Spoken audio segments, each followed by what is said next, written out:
A black man missed his interview to help a woman in the rain, and that single choice became the moment his life was pushed into a storm he never saw coming. Jordan Ellis was just trying to survive in a city that barely noticed him, a man running toward the chance he had waited years for, a chance he needed more than sleep, more than comfort, more than pride. But when he saw her, standing alone beside a dead car and a sea of angry drivers, something inside him stopped. Something inside him refused to let him walk past. He did not know her name. He did not know her world. He did not know the weight she carried on her shoulders. He only saw fear in her eyes, and rain soaking her clothes as if the sky itself was trying to break her. So he turned away from his own dream that morning, stepped into the storm, and changed both of their lives with one ordinary act of kindness. He missed the interview. He lost the chance he had been praying for, and he walked home soaked and silent, believing he had failed himself again. But the truth he did not know yet was this. The woman he helped was the CEO of the exact company he was trying to work for, a woman whose decisions shaped the whole city, a woman whose quiet strength hid a loneliness only he would later understand. And what she would do next, what she would feel next, what she would risk next, would shake not only her company, not only her reputation, but the entire path of his life. Because sometimes fate does not shout, it whispers through the rain, bringing two strangers together long before they realized they were walking toward each other all along. The rain had started before sunrise in Houston, pouring down like the sky wanted to wash the whole city clean. It covered the roads, the shop windows, the tall glass buildings, and the tired faces of people rushing through the morning. In the middle of that storm, Jordan Ellis held his thin umbrella close to his chest as he hurried across the wet sidewalks. His clothes were already damp, his shoes were soaked, and the wind kept pushing water under the umbrella until it clung to his skin. Still, he walked with purpose, with hope, with a quiet prayer sitting inside his heart. Today was not just another day for him. Today was the day he would sit in front of the people at Logan Creative Studios, hoping they would see something special in him. For years he had worked small design jobs from his little apartment, building logos for corner shops, fixing menus for food trucks, drawing flyers for community groups that barely paid him. Every paycheck went straight to bills, groceries, and the long list of things he never talked about. But this interview, this chance, felt like a breath of air he had been waiting for. He checked his old wristwatch as he walked. He had time. He had prepared his portfolio carefully, placing each paper inside a plastic sleeve so the rain would not ruin them. He kept whispering to himself, "Stay calm, stay focused, speak clearly," as if repeating those words could hold his fear in place. His father used to say the same things when life felt too heavy, and even though his father was gone, those words still lived inside him. When Jordan turned the corner near the tall building where the interview would take place, he felt a small wave of relief.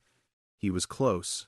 He could almost see himself inside that office room, shaking hands, smiling, trying to believe that something good was finally coming his way. The rain hit harder, bouncing off his umbrella, running down his back. But he kept walking. Then he heard it, a voice pushing through the noise of traffic and rain.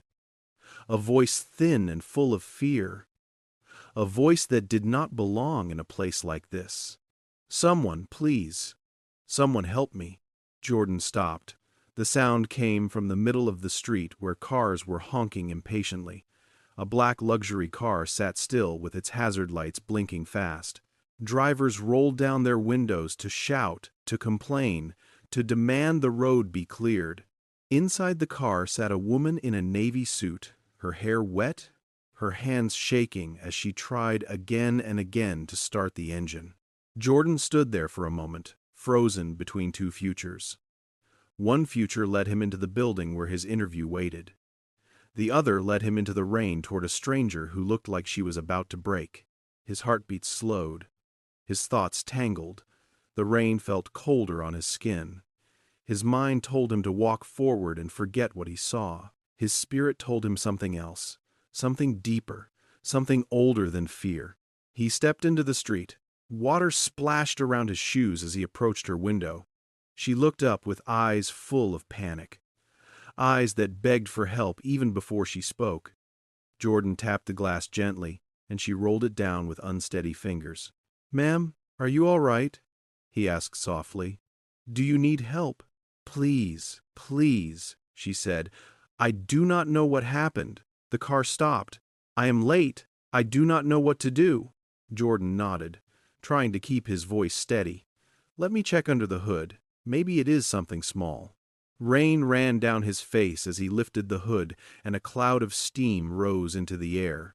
The sound of honking grew louder, people yelling, drivers shouting at the woman, even though she could not hear half of what they said. Jordan ignored them. He checked the battery, the cables, the spark plugs. His clothes clung to his body, water sliding into every corner, but he kept going. "Try it now," he called.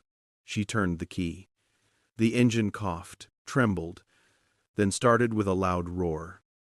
The woman covered her mouth with both hands, her relief so strong it felt like light in a storm. "Oh my God, thank you so much," she said. "I do not know how to repay you. Tell me what you want." Jordan looked at his watch. Time was gone. His chance was gone. His future was slipping through the rain. Still, he smiled softly. "Just help someone else one day," he said. She blinked, confused, almost moved in a way she did not understand. "You saved me today," she said quietly. "Thank you more than you know." She drove away. The street softened, the honking faded. Jordan stood there alone, soaked, tired, unsure what he had just done. Then he turned slowly toward the tall building behind him. He walked inside, dripping water on the clean floor. At the desk, the receptionist looked at him with surprise. "I am here for the 9 o'clock interview with Miss Logan," he said. "Sir," she replied carefully, "Miss Logan canceled all interviews today. Something urgent came up. You will be contacted to reschedule." Jordan nodded slowly. No anger, no complaint, no tears. Just a deep quiet inside him, as if the storm had moved from the sky into his chest. He stepped back outside into the rain and whispered to himself, "Maybe helping someone is still worth it." He did not know this rain was only the beginning. The rain stopped by the next morning, but the weight inside Jordan did not lift. The clouds above Houston slowly pulled apart, letting sunlight fall on the tall buildings and busy streets, yet nothing in him felt bright. He woke up early in his small apartment, rubbing the tiredness from his eyes as he sat on the edge of his bed. He tried not to think about the interview he missed, but the memory of yesterday kept pressing into him, soft and painful. His clothes from the day before were still hanging near the window, still damp, still marked with grease from the woman's broken car. He looked at them for a long moment, then looked away. He stepped into the small kitchen where the light flickered slightly, made a cup of cheap coffee, and sat at his desk. Bills rested beside his laptop, papers that waited silently, papers that never cared about kindness or sacrifice. Still, he opened the laptop and started working on a small design job he had accepted from a local restaurant.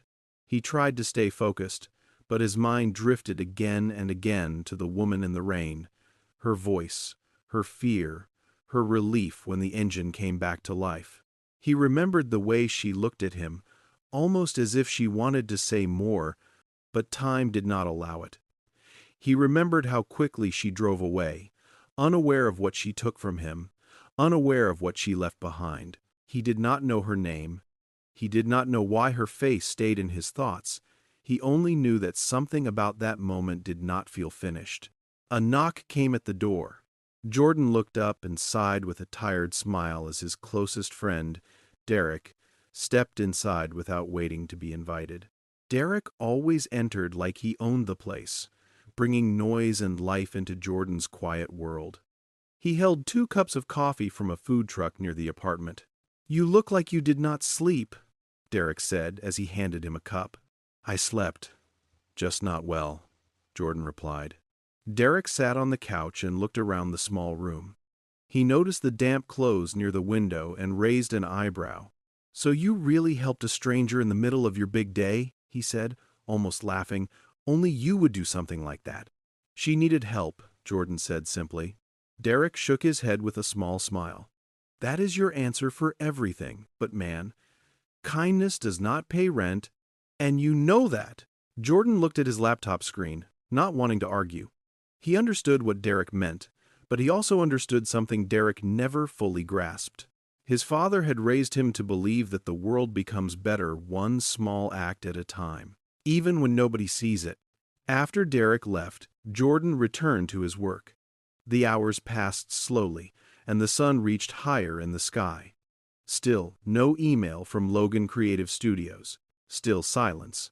Still waiting. He tried not to hope, but hope had a way of staying alive even when everything felt heavy. Later that afternoon, his phone rang. He saw his mother's name on the screen and felt a soft warmth inside him. He answered, Jordan, honey, how are you? His mother, Elaine, asked in her gentle voice. I am all right, Mom, just working. Working is good, she said, but working is not the same as living. Are you eating well? Are you resting? Talk to me. Jordan smiled. She always asked the same questions, always trying to hold him even from miles away. I am trying, he said. Trying is not enough, she replied. I want to hear that you are doing better, that your heart is not carrying too much weight. There was something about his mother that made him feel safe. He wanted to tell her everything, but he did not want to worry her, so he told her only what he could. I missed my interview, he said quietly. His mother sighed softly, almost as if she felt the disappointment inside him. What happened? She asked gently. Someone needed help, Jordan answered, and it felt like the right thing to do. His mother paused for a long moment, then said, God sees what you do, even when people do not. Something good will come from this, even if you cannot see it yet. Jordan closed his eyes, letting her words settle inside him. After the call, he stepped outside for fresh air. The streets of Houston were loud as always, with cars moving in steady lines and people walking with purpose. He watched them for a moment, wondering how many stories passed by him each day. Stories of people trying, failing, fighting, hoping. He wondered where the woman from the rain was now, and whether she even remembered him. To clear his thoughts, he packed his sketchbook and laptop into his backpack and headed toward a small park in downtown Houston. The benches were warm under the sun, and families walked around with small children who laughed as they chased each other. Jordan found a quiet spot near a fountain and opened his sketchbook. Drawing always helped him breathe, helped him forget the noise inside his mind. He sketched for a while, letting lines form slowly. He did not try to create anything perfect. He only tried to free the heaviness in his chest. Then a voice broke into his focus. Excuse me, do you know if there is a good coffee shop around here? I have a meeting soon and I could really use a cup. Jordan lifted his head, and his breath caught for a moment. It was her, the woman from the rain. Her hair was neatly tied back now, her clothes dry and elegant, her posture calm but rushed. Yet it was her, without question. She looked at him closely, as if recognizing him slowly. Then her eyes softened. Wait, she said. You are the man from that morning, the one who helped me. Jordan stood up, unsure what to say. He felt the same quiet warmth he felt when he first saw her fear wash away in the rain. Yes, it is me, he replied. I am glad you made it to where you needed to go. She smiled, and her smile felt like sunlight finding a hidden corner. You saved me that day, she said softly. I never forgot. May I buy you a coffee? It is the least I can do. Jordan hesitated, but her voice held something gentle, something honest. Sure, he said. I would like that. As they walked together toward a small coffee shop 2 blocks away, neither of them knew that this simple step, this small moment, would open doors neither of them expected. The small coffee shop on the corner of the street was warm inside, filled with the smell of fresh bread and soft music that floated gently between the tables. It felt safe, almost too safe for the storm that had followed Jordan since yesterday. He stepped inside with the woman he had helped, unsure how to feel, unsure how to stand, unsure how to carry the mix of surprise and quiet hope that slowly rose inside him.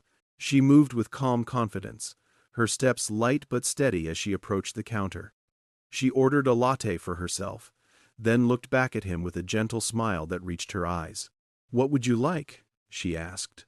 "A simple coffee is fine," Jordan replied.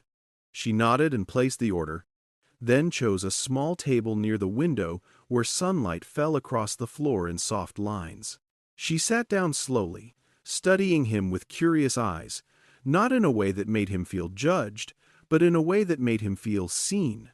"I never got your name," she said as she folded her hands on the table. "Jordan," he answered. "Jordan Ellis." She repeated it quietly, almost as if she wanted to remember it. Then she smiled again. "I am Victoria," she said. "Just Victoria." He nodded politely. He did not push for anything more. Whatever she wanted to share, he allowed her to share at her own pace. They spoke for a long time, longer than either of them expected. She asked about his work, his passion for design, the places he had learned from, the clients he helped even when they could barely pay. Jordan spoke with simple honesty, explaining how he loved turning ideas into pictures, how he loved giving small businesses something that made them feel proud. Victoria listened carefully, listening in a way that felt rare. She asked questions not because she needed to fill silence, but because she wanted to understand him. She noticed things he never knew people noticed, like the way he talked about helping others, the way he mentioned his father with quiet respect, the way his voice softened when he spoke about the kids he taught at the community center. After a while, she leaned back in her seat and looked at him with a soft expression. "You have a good heart," she said gently. "I saw it that morning when you stepped into the rain." Most people would have walked away. Jordan glanced down at his hands, unsure how to answer. He did not see himself as someone special. He only saw himself as someone trying to do what felt right. "Anyone would have helped," he said softly. She shook her head with a slow smile. "No, not anyone," she replied. "I was there. I saw how people reacted. You were the only one who stopped." The truth of her words settled inside him, quiet but heavy. Their drinks arrived, warm cups placed gently on the table. Jordan lifted his coffee and took a slow sip, letting the warmth move through him. Victoria did the same, wrapping both hands around her cup as if she wanted to hold something steady. "What about you?" Jordan asked. "What do you do?" There was a short pause, barely noticeable but heavy in its own quiet way. Her eyes lowered for a moment before she lifted them again. "I work in leadership," she said simply. "I guide a team. I handle decisions. I try to build things that make a difference." He nodded. Her answer was vague but graceful. He did not push. Something told him she carried weight behind those words, weight she was not ready to share yet. They fell into a calm conversation again, speaking about their childhoods, the dreams they left behind, the moments that shaped them. She told him about her mother who worked 3 jobs to give her a chance, about the nights she sat at the kitchen table studying while her mother slept in a chair nearby. Jordan told her about his father who believed a man should lift others even in his darkest days, about the lessons he learned from watching him care for neighbors and strangers. Time passed quietly, and neither of them noticed the world outside moving around them. When Victoria looked at her watch, her eyes widened slightly. "I have a meeting soon," she said. "I should go." Jordan stood with her, and they walked toward the door together. Before leaving, she turned to face him with a warm smile. "I enjoyed this," she said softly. "I hope our paths cross again."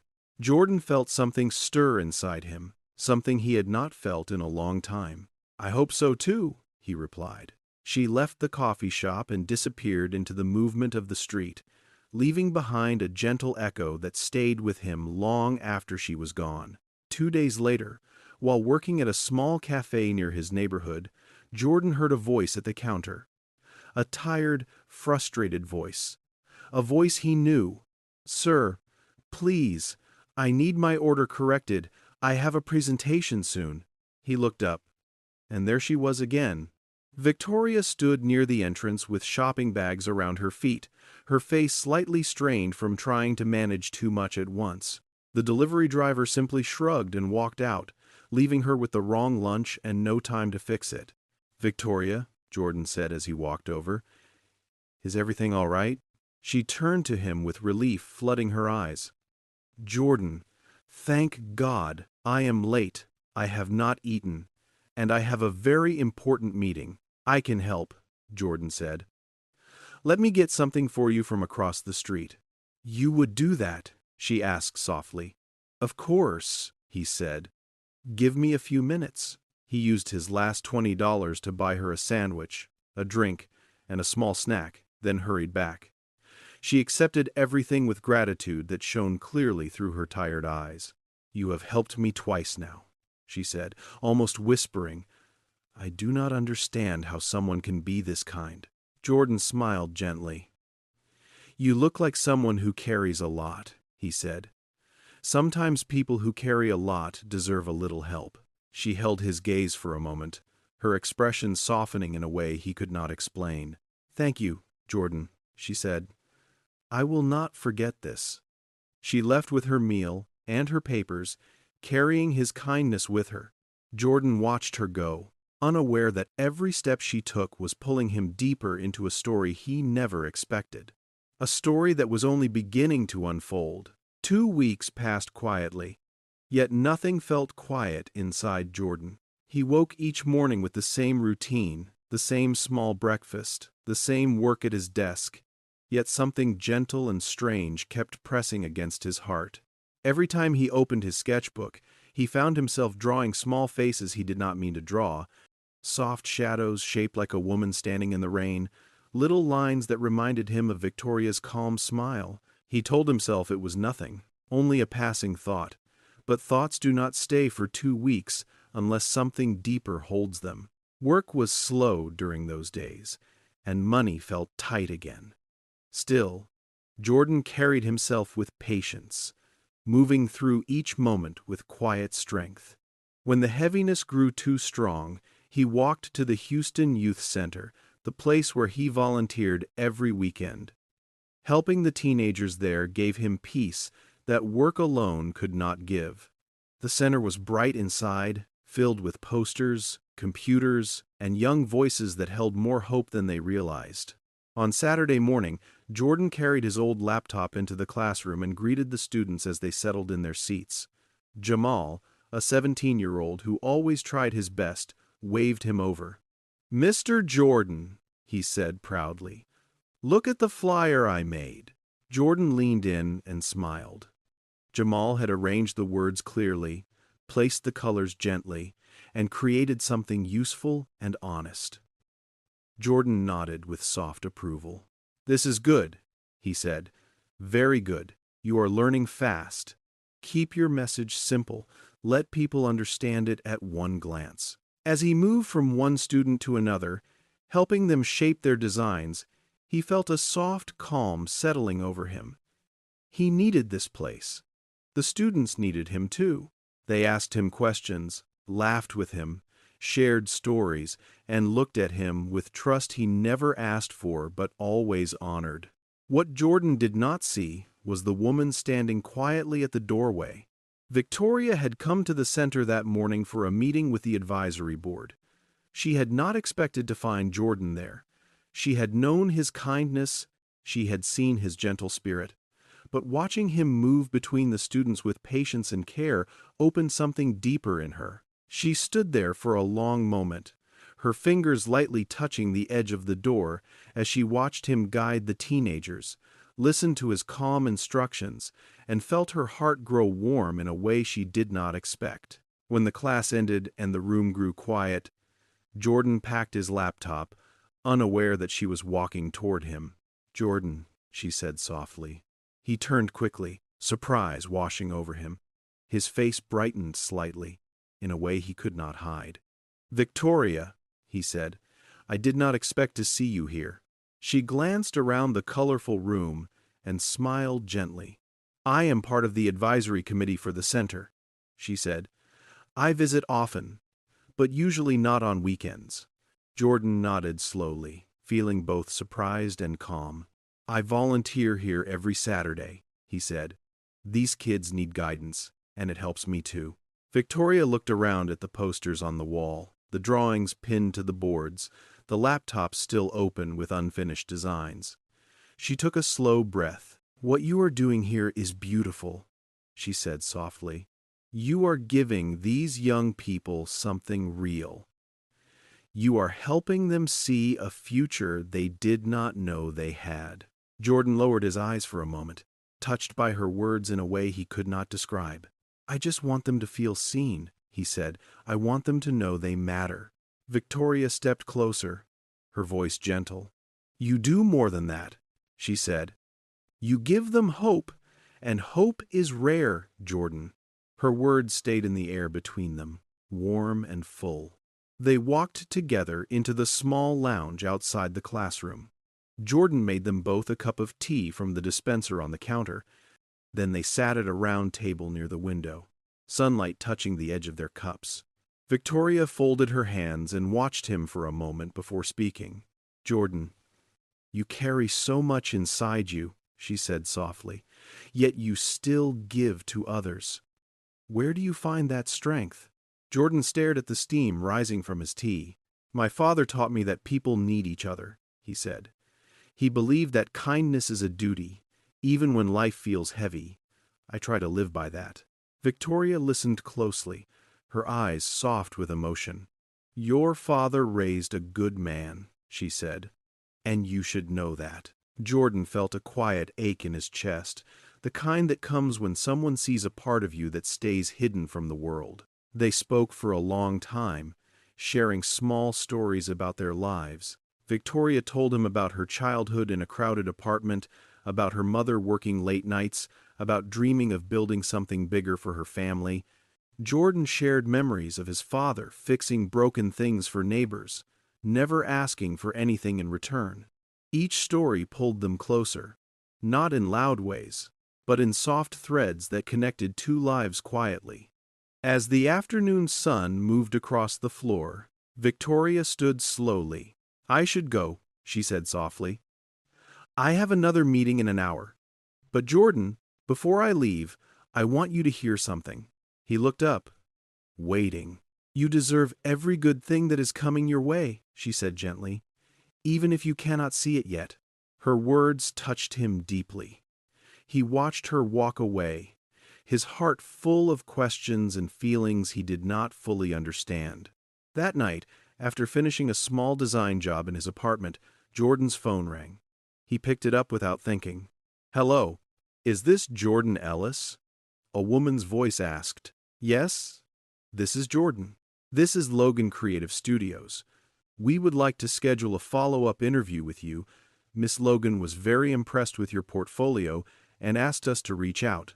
Jordan sat still, stunned into silence. "Miss Logan," he repeated. "Yes, the CEO," the caller replied. "She requested you personally." His heart tightened slowly as the truth began to rise inside him. Victoria Logan, the woman in the rain, the woman in the coffee shop, the woman at the youth center.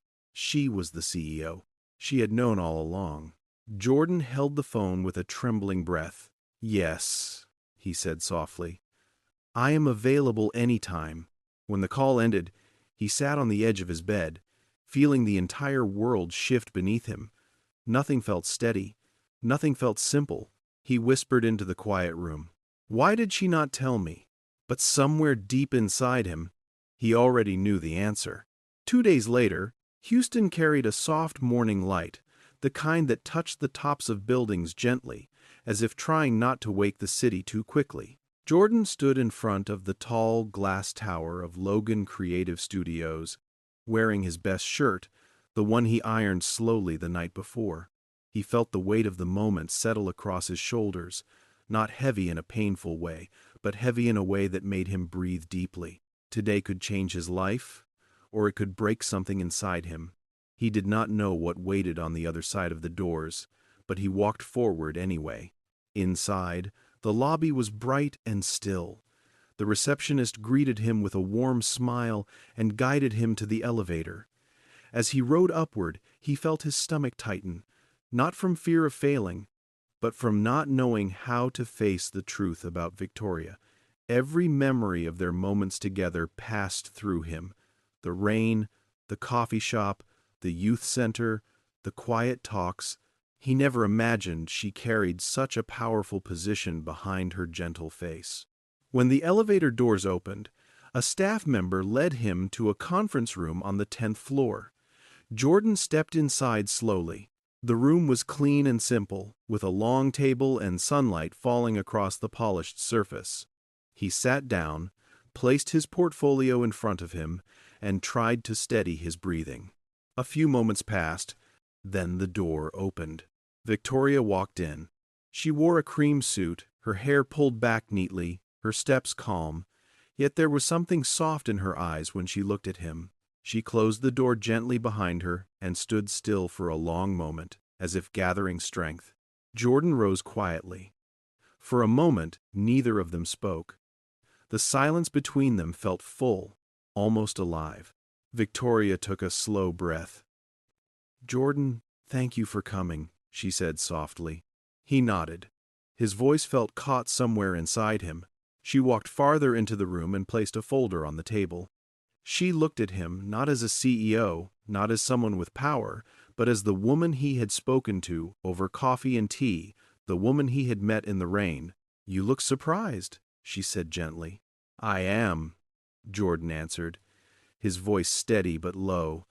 "I did not know you were the CEO. I did not even imagine it." Victoria lowered her eyes for a moment. "I wanted to tell you," she said. "I just did not know how. The first time we met, you helped me without knowing anything about me. You did not see money or status. You only saw a woman who needed help. That moment reminded me of something I had forgotten about people, something I needed to feel again." Jordan sat slowly, and she sat across from him. She folded her hands and looked at him with honesty that felt almost fragile. "You missed your interview because of me," she said. "I asked my team to call you back because you deserved another chance, but that is not the only reason I wanted this meeting." Her words held a weight that made Jordan's heart tighten. Victoria looked down at her hands, then lifted her eyes again, her voice softer. "Over the past weeks, I have grown to care about you. Jordan, more than I expected, more than I planned. I tried to keep things simple, but the truth kept growing inside me." Jordan's breath slowed. He felt the room shift gently, as if something important was settling into place. She continued, her voice trembling slightly. "I know we come from different lives, different worlds, different pressures. People will talk. The board may question me. The city may judge me. But I cannot pretend I feel nothing. I cannot push away something that feels this real." Jordan sat with her words, letting them travel through him. He had felt the same quiet pull, the same warmth every time their eyes met. But hearing her say it out loud made his chest feel full in a way he had not felt in years. Victoria leaned closer, her hands trembling slightly. "I need to know something, Jordan," she said softly. "Are you willing to step into something uncertain with me, even if it brings complications, even if people judge us, even if it changes everything you know?" Jordan held her eyes, and in that moment the room felt small, safe, untouched by the world outside. He thought about his father's lessons, about kindness, about choosing courage even when it felt uncomfortable. He thought about the rain that brought them together, the coffee they shared, the way she listened to him as if his words mattered. Then he spoke, quietly but firmly. "Yes, Victoria, I am willing. I do not know where this will go, but I know what I feel, and I know it is real." Her eyes softened. Filling with relief and emotion, she tried to hold steady. She reached across the table slowly. Jordan reached too, their hands meeting in the space between them, warm against warm, steady against steady. For a moment, they simply held each other's hands, feeling the start of something neither of them planned. Victoria smiled gently, a soft, grateful smile. "Then let us walk into this together," she said.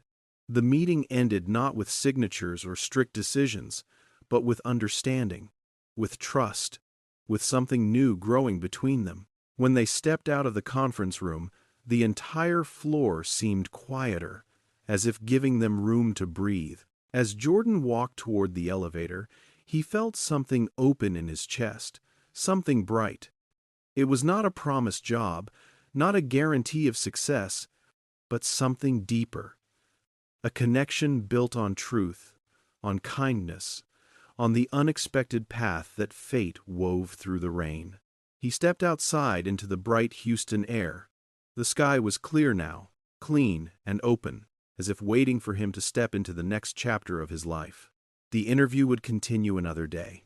But the story between him and Victoria had already begun, quietly, gently, bravely. And whatever came next, they would face it together. Dear viewers, this story reminds us that one simple act of kindness can open a door we never planned to walk through. Jordan was not rich. He was not powerful. He had nothing special in his hands. Yet he had something the world often forgets: a good heart. And that good heart led him to a place he never imagined. He lost something that morning in the rain, but he gained something far greater, something that touched his life and touched Victoria's life in a way neither of them expected. Sometimes life tests us in quiet ways. Sometimes a choice that feels small becomes the turning point of everything that comes after. Jordan did not know he was helping the CEO. He did not know he was helping the woman who would later sit across from him with honesty and emotion in her eyes. He only knew that she needed help, and because he followed that simple truth, his world changed. Let this story remind you that kindness is never wasted. Love can appear where you least expect it, and hope often walks toward us in moments that look ordinary. Before you go, tell us in the comments where you are watching from and what you learned from this story. Did it touch your heart? Did it teach you something about kindness? Did it remind you that your good actions still matter in this world? We would love to hear from you. Please like, subscribe, and share this story with someone who needs hope today. And if you want more emotional stories from us, simply comment "more stories," and you will be the first to get our next touching story. Thank you for watching. And remember, kindness can change a life, even yours.